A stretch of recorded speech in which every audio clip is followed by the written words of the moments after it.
আজ শুক্রবার দুপুরের মধ্যে দেশের 10 জেলার ওপর দিয়ে সর্বোচ্চ 60 কিলোমিটার বেগে ঝড়ের আশঙ্কা করা হচ্ছে। শুক্রবার 28 জুন দুপুর 1টা পর্যন্ত দেশের অভ্যন্তরীণ নদীবন্দরগুলোর জন্য দেওয়া এক সতর্কবার্তায় এই তথ্য জানানো হয়েছে। এদিকে উত্তর পশ্চিম বঙ্গোপসাগর এবং তৎসংলগ্ন এলাকায় একটি লঘুচাপ সৃষ্টি হয়েছে। এর প্রভাবে উত্তর বঙ্গোপসাগর এলাকায় গভীর সঞ্চালনশীল মেঘমালা সৃষ্টি হয়েছে এবং উপকূলীয় জেলা বরগুনায় গুঁড়ি গুঁড়ি বৃষ্টি হচ্ছে। গতকাল বৃহস্পতিবার বিকেল থেকে গুঁড়ি গুঁড়ি বৃষ্টিপাত শুরু হয়। আবহাওয়া অফিস সূত্রে জানা গেছে, উত্তর পশ্চিম বঙ্গোপসাগর এবং তৎসংলগ্ন এলাকায় একটি লঘুচাপ সৃষ্টি হয়েছে এবং তার প্রভাবে উত্তর বঙ্গোপসাগর এলাকায় গভীর সঞ্চালনশীল মেঘমালা সৃষ্টি হয়েছে।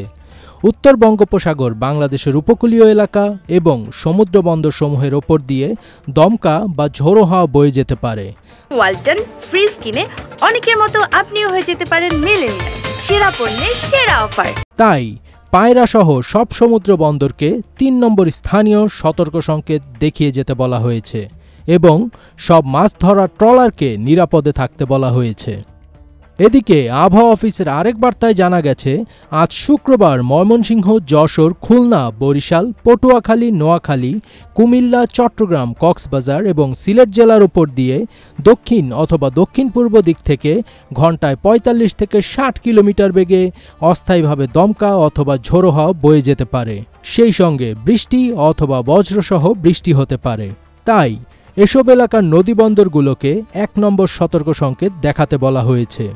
আবহাওয়া অফিসের পূর্বাভাস অনুযায়ী আজ শুক্রবার সন্ধ্যা 6টা পর্যন্ত রংপুর, ময়মনসিংহ, চট্টগ্রাম ও সিলেট বিভাগের অধিকাংশ জায়গায়, ঢাকা ও বরিশাল বিভাগের অনেক জায়গায় এবং রাজশাহী ও খুলনা বিভাগের কিছু কিছু জায়গায় অস্থায়ীভাবে দমকা হাওয়া সহ হালকা থেকে মাঝারি ধরনের বৃষ্টি অথবা বজ্রসহ বৃষ্টি হতে পারে।